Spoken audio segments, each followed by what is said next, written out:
of no music begins again. I get to leave work a teensy bit late today because I had a car run over like somewhere a little over 5 minutes extra past the time. So hopefully that means it'll be that much less time I have to spend in a little brief bumper bit. But we'll see. It could be worse. It could be gone. We'll see how it goes. Most times it's pretty much the same or gone if I read like a little bit past. Not obviously like enough to plan for it, but what else? But at least it's Friday, which is such a relief. I got to wear my new casual shirt today. So, yeah. I like the shirt, but we have a little bit of issue with it because I thought it was gonna be like loose and flowiness, but it's like awkward. Like the slit on the sides is like in a really awkward like length, so that it's higher than it feels like it should be, and yet also lower than I was expecting. So it's kind of weird. So like I have to wear a shirt underneath it just because of how awkward the slit on the side is in terms of positioning. And then it's not even a big slit on the side either. It's just like awkward. Sort of like I'm kind of chilling out here, but at the same time being super annoying with how high I am. And then like it's actually pretty fitted on where it isn't split open at the bottom. So it's just like, so what even are you? So like it's just awkwardly like everything except for right where above the split is loose, but then like just above where the split opens, it's like super snug. So it's like sliding up, and it's just like, why you gotta do that? Why you gotta fit the weirdest way in like ever? But I mean, it still looks good. It's just annoying because it rides up. And of course, my camisole like to do that on the reg anyway. I should really invest in new ones, seeing as pretty much all of them are hand-me-downs or super cheap ones that ride up even worse than the regular ones I have as hand-me-downs anyway. And I should really look into getting some that, you know, have that thing on the bottom. There's some that I found somewhere while I was looking through. Either, I think it was when I was first looking for clothes to do the interview and everything for this job. I forget just which store it was. I want to say it was like JCPenney or one of those, but it was like a fancier-ish store. At least it was, considering it was like November and therefore Christmas everywhere time. But they had camisoles that had like a different way that it was on the bottom, whether it had like pleating or something to some degree, but basically whatever it was on the bottom edge of the camisole made it not right up, and I'm just like, I need this in my life, but not for like this much money. So I didn't get it because I have like 10 camisoles. I just need some that don't ride up all the time because they do that to me every day. But yeah. Well, except for kind of the two that I have from Walmart of all places. I have two that are super soft and kind of long comparatively to the other ones, and super like comfortable. And I need more of those because they're like $3, so I really should look more into those. Even those would be fine enough rather than the super expensive, fancy ones. We'll get there. Maybe they don't do them anymore. They probably don't because life.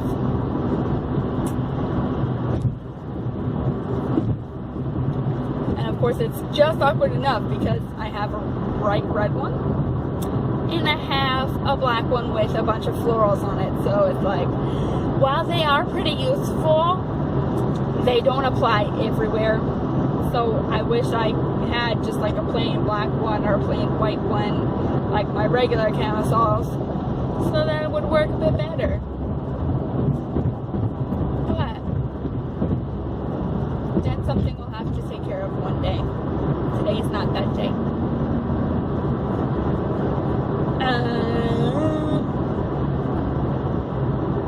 So yeah, it's Friday. It's chill day. Yesterday went by far faster, but today wasn't really all too bad, to be honest. Like, it went by, but it didn't like drag on necessarily, so that's all you can really ask for from a Friday, or really any day. But yeah, I finished Insurgent yesterday. I literally was like 3 pages away from finishing it, so it took me like 5 seconds to finish it, like as I was waiting for Insurgent to load on the TV.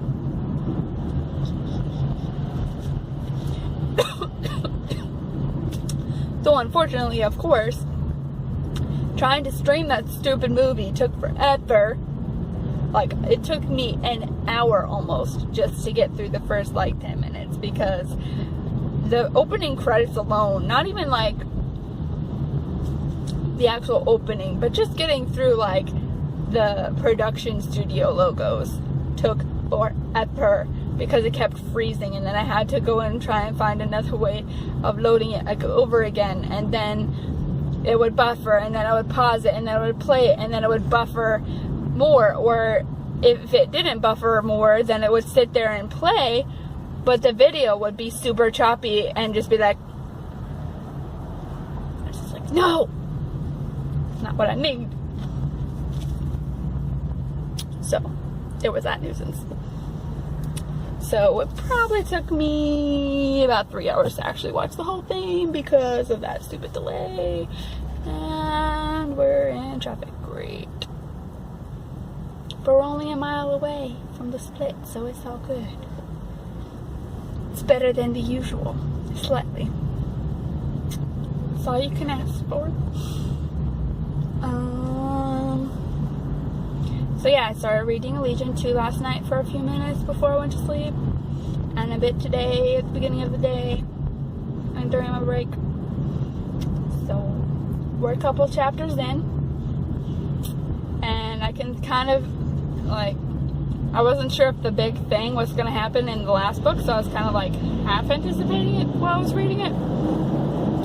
And then when I finished the book, of course, like I knew it was gonna, like, it was gonna be in this book, but now it's like super, like,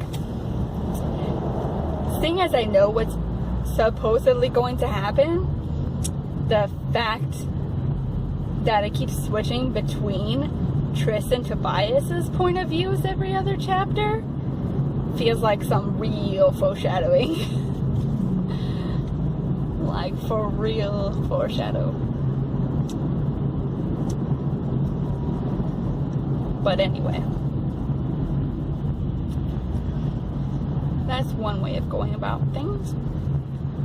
But yeah, I don't actually remember like a ton about the third movie. Like, I kind of remember bits and pieces about how, you know, they left the city finally, even though like they weren't wanting anyone to leave, even though the end of the second one makes it look like everyone is legit just noping out of there. But so there was that. Then they actually go outside and they like pass through like this, as Doctor Who people put it, through a perception filter where they actually see the real outside world and find them, and that one dude that's in a bunch of other movies, but I'm blanking on what else he's been in, is in it.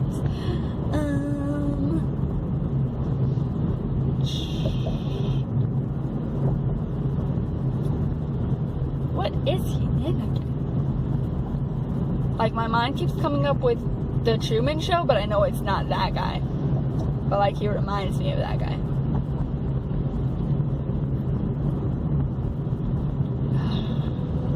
I'm blanking, which is not the norm for me. Usually I'm on top of this, but whatever.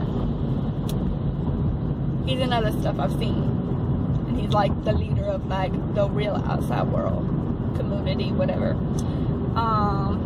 And he tells Tris about like how his mother how her mother like grew up on the outside and then actually was placed into the little divergent city in Chicago, whatever. And there being like some sort of thing that's like attacking them, but I don't remember what exactly it is. I just remember that it was giving me some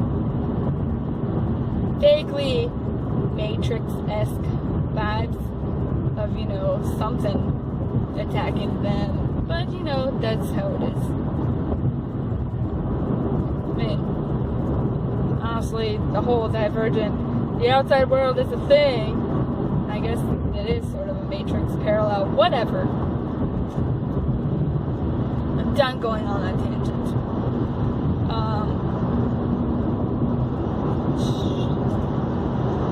So yeah, I don't even remember where it ended with. Like, I know they didn't finish the series because they never made a part 2. But like, I don't even remember where the Allegiant movie ended up with. Like, I don't know. So like, beyond the basics of, you know, when they get to the outside world and there's, you know, them being suspicious of the main dude, who I'm forgetting the other filmography of.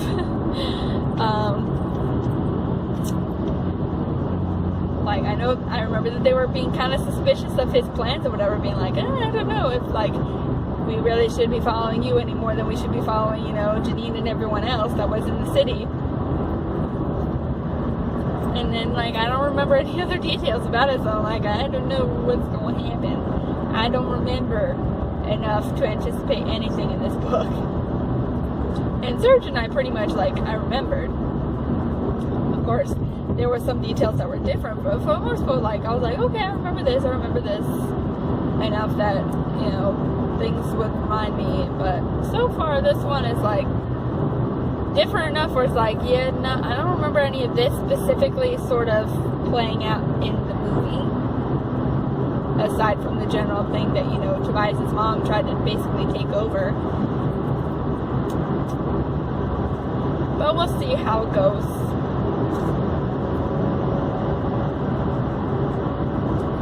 And sometimes that's a good thing. Sometimes I kind of like it if I've seen the movie first and then, like, if I go back to read it, I don't necessarily mind if I remember the movie first or not, because if I do remember the movie, then that helps me, like, better picture the stuff as I'm reading it.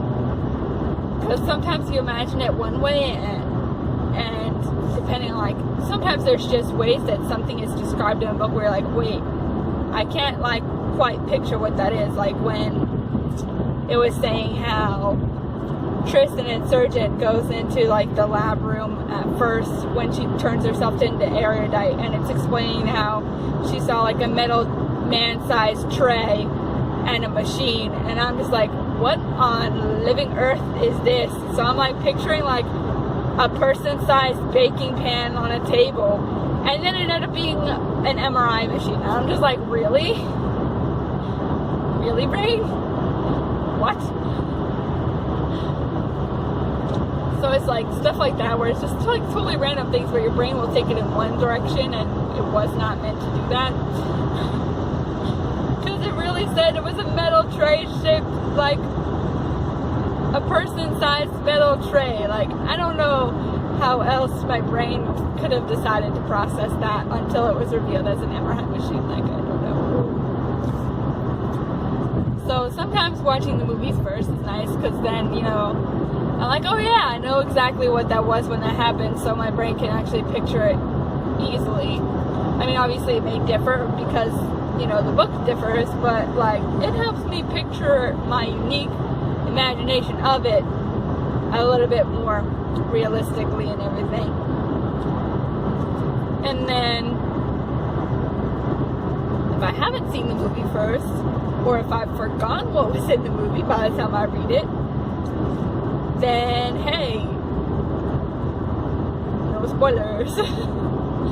I can just, it's like I get to experience it for the first time again, and that's all good. And then there are the times when I discover the book first, and then watch the movie after for the first time, and that's also a good thing because then I can picture it all one way, get all the background details, and then when I see the movie, sometimes I skip over the minor stuff, and then you know even more information. So if there is something that might necessarily confuse someone watching it without any previous information, I'm like, oh, I know what's going on. I totally follow that. So,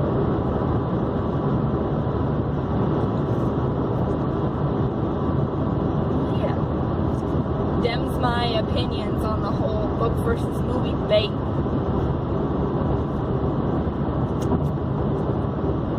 I mean, obviously there's movies that, you know, are bad interpretations of the books that they're based on, and you know, sometimes you like the movie better than the book.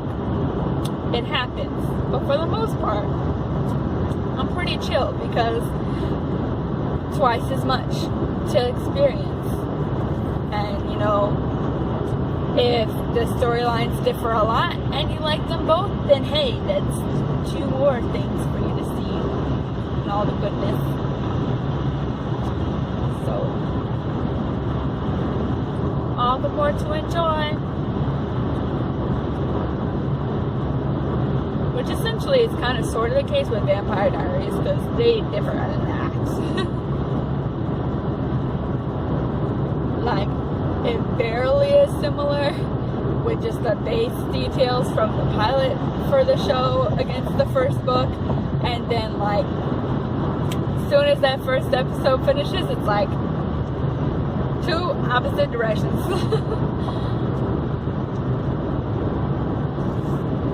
But I am kind of interested to see how like the actual book series turned out for Vampire Diaries, because I only read like the first maybe 2 books, I want to say, when I borrowed them from Rebecca.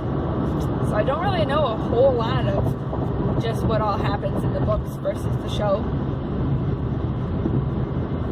other than the fact that, you know, there's the obvious differences of like how technically Elena and Catherine's personalities are swapped between the 2,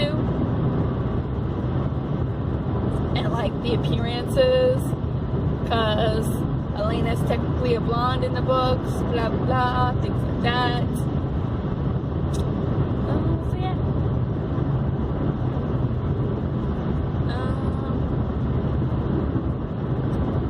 Yeah, I think that's my fangirling bibliophile related rantsness of the day complete. Because that should cover just about everything for today.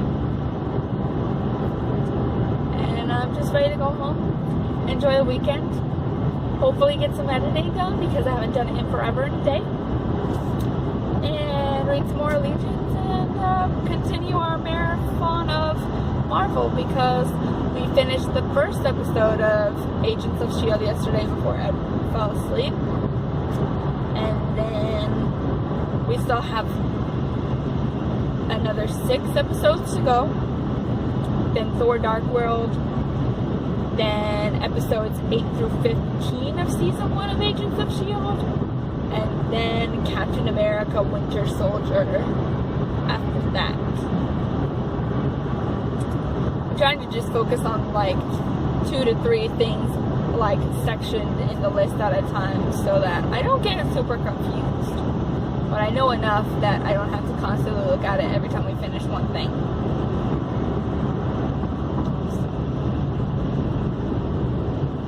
I think that's about it. So I'm gonna leave it for here. Continue on my way home. And see you suckers later. I'm actually gonna like be a brave little anxiety freak and actually go outside and do a tiny video so I can show you the weirdness of this shirt. Even though I like the shirt, it's fine. It's just weird at the same time. So, ow.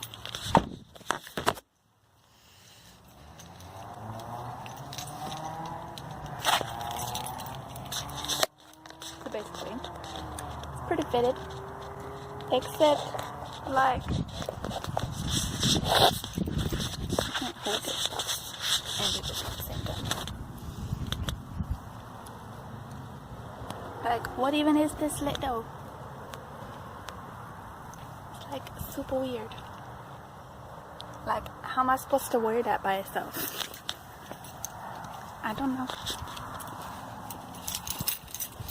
But anyway, at least I like it. It's just weird. So, there's that.